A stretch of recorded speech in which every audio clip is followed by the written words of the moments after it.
News 24 वेद जनमनाचा। कोल्हापुरातील शिवाजी रोडवरील आराम कॉर्नर इथं मुजावर कुटुंबीय राहतात।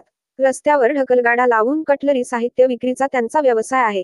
या कुटुंबातील इम्रान मुजावरसह त्याचे आई, वडील आणि बहीण शिवाजी रोडवर हा व्यवसाय करतात।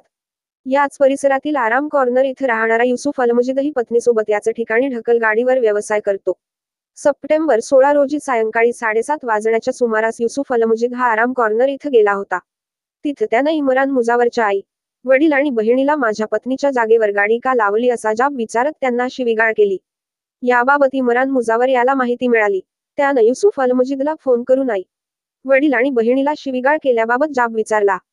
त्याचा राग मनात ठेवून सप्टेंबर 17 रोजी युसुफ अलमजीद हा हत्यार घेऊन इम्रान मुजावर याचा शोध घेत होता।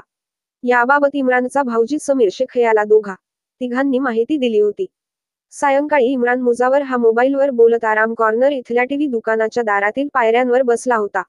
याच दरम्यान युसुफ अलमजीद हा तिथं आला। तो इम्रानच्या अंगावर जाणार इतक्यात त्याच गल्लीतील दोघा तरुणांनी त्याला अडवलं। मात्र बाजूला व्हा नाही तर तुम्हालाही भुसकून टाकीन असा दम भरल्यान घाबरून ते दोघेजण बाजूला झाले। त्याचवेळी युसुफन थेट इम्रानवर हल्ला केला। युसुफन इम्रानच्या डाव्या बरगडीखाली चाकून भुसकल्यानं काही क्षणातच इम्रान रस्त्यावर कोसळला। अशातच इम्रानच्या डाव्या हातावर देखील युसुफनं वार केला। या दरम्यान मस्जिद जवळ उभारलेले इम्रानचे भाऊजी समीर शेख आणि त्याचे काही सहकारी धावतच घटनास्थळी आले। दरम्यान युसुफनं आपल्याला भुसल्याचं इम्राननं सांगितलं। ताबडतोब सर्वांनी इम्रानला उचलून समीर शेखच्या रिक्षात घातलं। अवघ्या काही मिनिटातच इम्रानला CPR मध्ये उपचारासाठी दाखल केलं। मात्र फुफ्फुसाला होल पडल्यानं उपचारादरम्यानच इम्रान मुजावरचा मृत्यू झाला। त्यामुळे त्याच्या नातेवाईकांनी शिप्यामध्ये आक्रोश केला।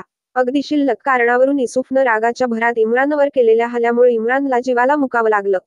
दरम्यान हल्लेखोर युसुफला स्थानिक तरुणांनी पोलिसांनी ताब्यात घेतलं। त्याला जुना राजवाडा पोलिसांच्या स्वाधीन करण्यात आलं।